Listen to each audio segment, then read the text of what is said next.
बघा पुढचं आता फक्त दोनच ऍप्लिकेशन राहिलेली आहेत. इन्क्रीजिंग डिक्रीजिंग संपलं. आता elasticity of demand n is equal to minus P upon d d is demand which is function of price. P म्हणजे price, d D by D P. फक्त डेरिव्हेटिव्ह काढलं आणि तीन किमती ठेवल्या, पी ची, डी ची आणि D D by D P ची, की आपल्याला इलॅस्टिसिटी ऑफ डिमांड मिळते. या एनच्या काही किमतींवरती ते काय असतं, elastic, in elastic, relatively elastic वगैरे, हे ते सगळं आहे. ते आपल्याला मागच्या व्हिडिओमध्ये झालेलं आहे. ते सगळं एकदा रिवाइज करून घ्या. फॉर डिमांड फंक्शन एक्स, आता नॉर्मली डिमांड फंक्शन डी असतं, आता डिमांड फंक्शन काय घेतलं आपण, एक्स घेतले. जसं व्हेरिएबल प्रॉब्लेम मध्ये असेल तसं तुम्ही ते घ्यायचं आणि सोडवायचं आहे. 200 मायनस 4p. डिमांड हे प्राइसचं फंक्शन असतं, एवढं लक्षात ठेवा. ते डी असेल किंवा पी असेल, सॉरी एक्स असेल. Where P is price, find elasticity of demand as function of P. म्हणजे हा पहिला अधिक क्वेश्चन आहे, तेवढा आपण सोडवण्याचा प्रयत्न करूया. आपल्याला काय काय माहिती पाहिजे बघा. P price as it is, D म्हणजे आपण ही व्हॅल्यू घालणार आहोत, आणि D D by D P आपल्याला पाहिजे. आता डी डी बाय डी पीच्या ऐवजी आपण D X by D P घेणार आहोत, कारण एक्स हे तुमचं डिमांड फंक्शन आहे. 200 minus 4p hence D X by D P, कारण फॉर्म्युल्यात कसं आहे, D D by D P आहे. तर तुम्हाला इथे डी नाहीये, त्यामुळे डीच्या ऐवजी एक्स आहे, त्यामुळे आपल्याला D X by D P येईल. म्हणजे ह्याचं derivative with respect to P, 200 चं डेरिव्हेटिव्ह 0 आणि मायनस याचं येईल 4, दॅट इज मायनस 4 येईल. आता फक्त पहिला प्रश्न आहे, elasticity of demand as function of P. Hence N is equal to minus P upon D into D D by D P. फक्त फॉर्म्युल्यात किमती घालायच्यात. मायनस पी चा तसाच राहील.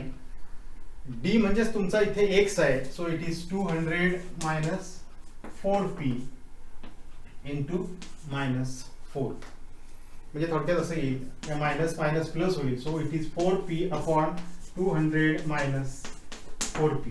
So elasticity of demand as function of P. याच्यात बघा फक्त P शिल्लक राहिलं, म्हणजेच ते फंक्शन ऑफ पी झालं. म्हणजे पहिल्या प्रश्नाचं उत्तर आपल्याला मिळालं.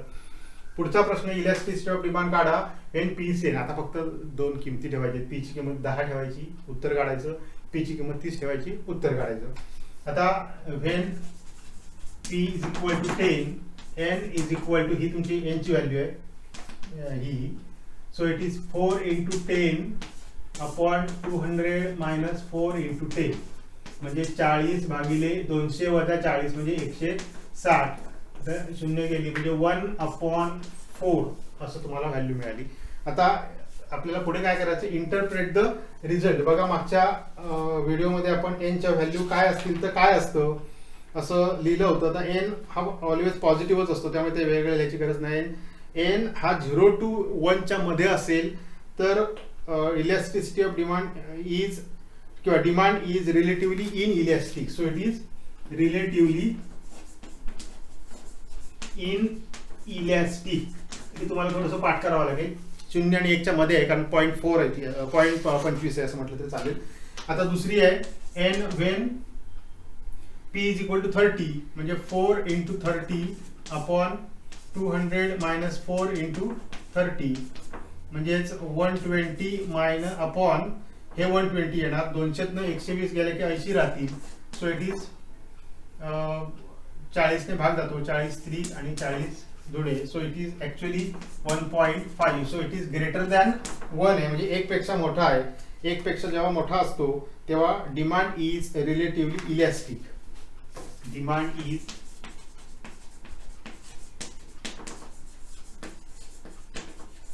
Relatively elastic. आणखीन एक प्रश्न विचारलाय, you have to find price when elasticity of demand is 1.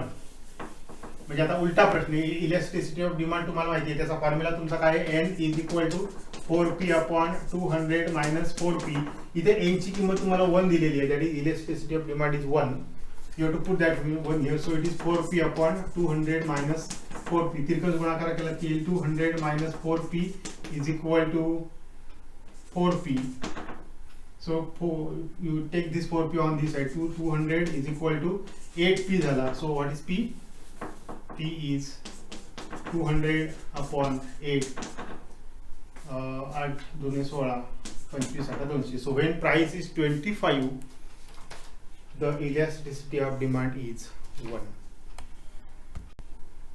Now see, if demand function D, आता इथे तुम्हाला डिमांड फंक्शन डीनच दिलेलं आहे, मगाशी एक्स ने होतं.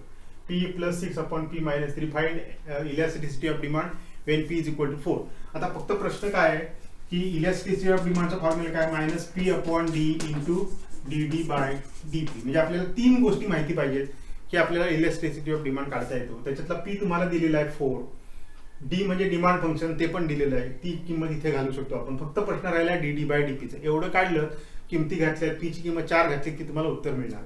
So D is P plus 6 upon P minus 3. आता आपल्याला D D by D P calculate करायचं आहे, म्हणजे थोडक्यात त्याचं डेरिव्हेटिव्ह कॅल्क्युलेट करायचं आहे. आता इथे तुम्हाला थोडीशी एक गोष्ट मागची माहिती पाहिजे. हे यू अपॉन व्ही रूल सारखं आहे. हे यू अपॉन व्ही रूलचा वापर करूनच डेरिव्हेटिव्ह काढायचे, डायरेक्ट डेरिव्हेटिव्ह आपण काढू शकत नाही.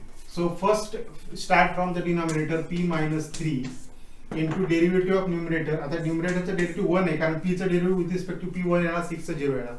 मायनस आता हे लिहा p minus 3 sorry p plus 6 into derivative of p minus 3 ते 1 येणार आहे आणि p minus 3 चा square. So it will be p minus 3 minus p plus 6. So it is p minus 3 minus p minus 6, so it is minus 9 upon here राहिला p minus 3 bracket square. So this is value of dd by dp. आता elasticity of डिमांडचा formula आपण लिहिलेलाच आहे, फक्त किमती घालूया. p minus p upon d, d म्हणजे ही किंमत, p plus 6 upon p minus 3 into minus 9 upon p minus 3 bracket square. थोडं आधी सॉल्व करूया किंमत घालण्याच्या ऐवजी. आता हे minus 9p अपॉन डिवाइड करायचं p plus 6 upon p minus 3, म्हणजे p plus 6 into p minus 3 येईल आणि हे upon p minus 3 bracket square आहे. आता p मायनस 3 एक कॅन्सल होईल, म्हणजे राहील, सॉरी मायनस नाही येणार, प्लस येणार. 9p upon p plus 6 into इथेच येईल p मायनस 3, एक p मायनस 3 कॅन्सल होईल. आता आपल्याला p ची किंमत किती दिली आहे, 4 दिलेली आहे. So hence n is equal to 9 into 4 upon 6 plus 4 म्हणजे 10 येईल आणि p मायनस 3, आता 4 मायनस 3 केल्यावर 1 येईल, म्हणजे हे संपलं इथे. फक्त थोडंसं डिवाइड करा. 9 इंटू दॅट इज 18 अपॉन 5 असं आपल्याला लिहिता येईल. 18 अपॉन 5. अर्थात पुढे काय विचारलेलं नाही आणखी, त्यामुळे दिस इज द आन्सर. बघा जवळजवळ त्याच टाईपचं एक्झाम्पल दिलेलं आहे. Find price. इथे जरा थोडं उलट आहे. Elasticity of demand is given to you, demand function is given to you and you have to find the price. आता इलॅस्टिसिटी ऑफ डिमांडचा फॉर्म्युला आपल्याला minus P upon D into D D by D P. आता फक्त हे तर तुम्हाला काढायचंच आहे, हे दिलेलंच आहे. डी डी बाय डी पीची व्हॅल्यू कॅल्क्युलेट केली की आपण नुसत्या व्हॅल्यूज ठेवल्या आणि इकडे 11/14 ठेवली की we can solve. So demand function is d is equal to 2p minus 3 upon 3p minus 1. So dd by dp is equal to, परत एकदा तुम्हाला u upon v चा वापर करायचा, मुद्दाम एक्झाम्पल मी सोडवतो इथे. So denominator into derivative of numerator is 2 minus numerator into derivative of denominator is 3 upon 3p minus 1 bracket चा स्क्वेअर. आता फक्त हे सोडवायचं आहे तुम्हाला. 6p minus 2 minus हे पण 6p येईल आणि हे मायनस मायनस प्लस येईल, प्लस 9 अपॉन 3p मायनस 1 ब्रॅकेटचा square. 6p minus 6p, so it will be cancelled. Minus 2 plus 9 that is 7 upon 3p minus 1 ब्रॅकेटचा स्क्वेअर. आता इथे डायरेक्ट किमती घालूया आपण. Elasticity of demand is given by 11 upon 14 minus p as it is. d means this 2p minus 3 upon 3p minus 1 into 7 upon 3p minus 1 bracket square. थोडं सोडूया. 7p minus 7p upon 2p minus 1 into, आता हे वर जातील आणि एक cancel होतील आणि direct लिहितो मी इथे into 3p minus 1. बघा लक्षात आले का, सेम मगाच्या उदाहरणासारखं हे न्यूमरेटरला जातील आणि एक कॅन्सल होतील, एक राहिले. 7 मायनस 7p आपण लिहिले आणि हे 2p मायनस 3 लिहिले. आता दिस इज 11 अपॉन 14. आता हे थोडं सॉल्व करायला लागेल आपल्याला फक्त. So this into 11 is equal to this into 14. यांचा आधी प्रॉडक्ट करूया. 11 इंटू 6p square 2p minus 1 that is minus 2p 3p minus 1 that is minus 3p and plus 1 that is equal to 14 into 7 14 7 28 14 75 14 14 98 so minus 98p.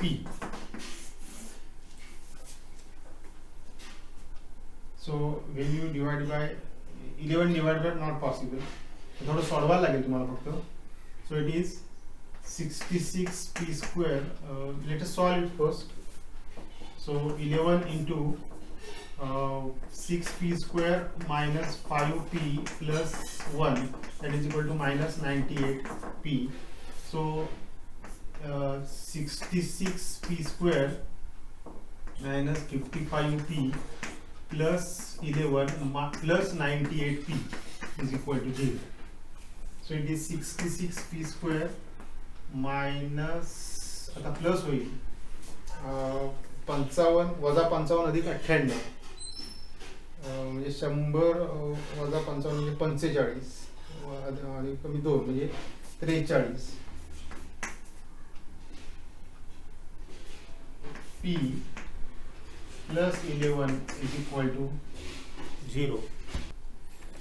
बघा आता हे actually quadratic equation आहे. इथे काहीतरी फॅक्टर पडायला प्रॉब्लेम येते. जर तुम्हाला फॅक्टर पडले तर p च्या दोन किमती मिळतील.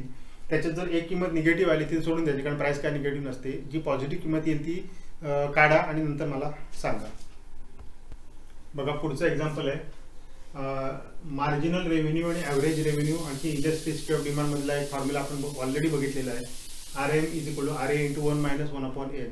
तर फक्त याच्यातल्या जर तीन पैकी दोन किमती दिलेल्या असतील तर तुम्हाला तिसरी किंमत काढता येते. त्याच्यासाठी दोन प्रॉब्लेम घेतले.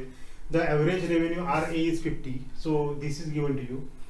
Elasticity of demand is given to you and RM you have to calculate. This is a direct example.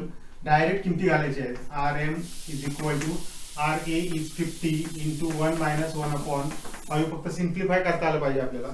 So it is 50 into 1 minus 1 upon 5 is 4 upon 5, so 10. So the marginal revenue is 40. पहिलं example. दुसरं example बघा. Formula same आहे. The marginal revenue 50 दिलेलं आहे म्हणजे हे तुम्हाला 50 दिलेलं आहे. So 50 is equal to RA पण दिलेलं आहे 75 इंटू 1 मायनस 1 अपॉन N. एक 2 मार्कासाठी किंवा 1 मार्कासाठी उदाहरण येऊ शकेल तेवढ्यासाठी आपण घेतलंय.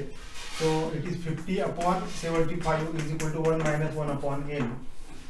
आता हे थोडं सिम्प्लिफाय करा. It will B 2 upon 3 is equal to 1 minus 1 upon n. हा 1 upon n इकडे घेऊया म्हणजे तो पॉझिटिव्ह होईल आणि 1 minus 2 by 3 इकडे घेऊया. It is actually 1 by 3. So 1 upon n is equal to 1 upon 3 is n is equal to 3 असं आपल्याला सोडवता येईल. Let us see the last example from this elasticity of demand.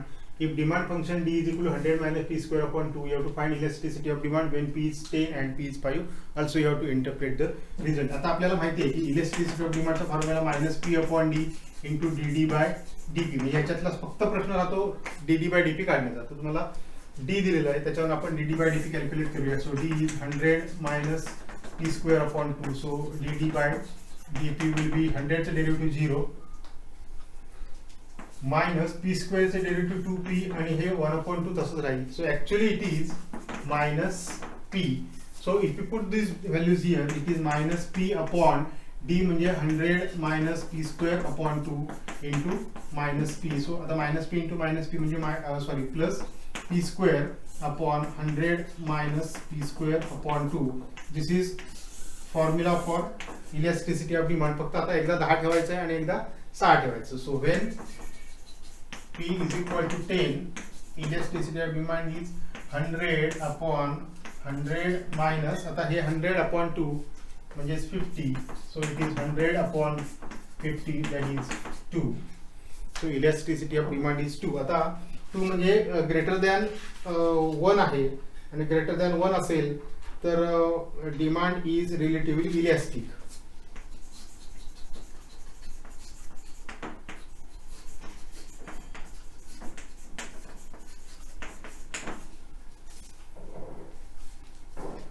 आता दुसरी when P is equal to 6 elasticity of demand is आता हा आपला formula आहे, सॉरी हा म्हणजे हा फॉर्म्युला फक्त इथे पी ची व्हॅल्यू 6 ठेवायची. सो 36/100 मायनस 36/2 म्हणजे 18.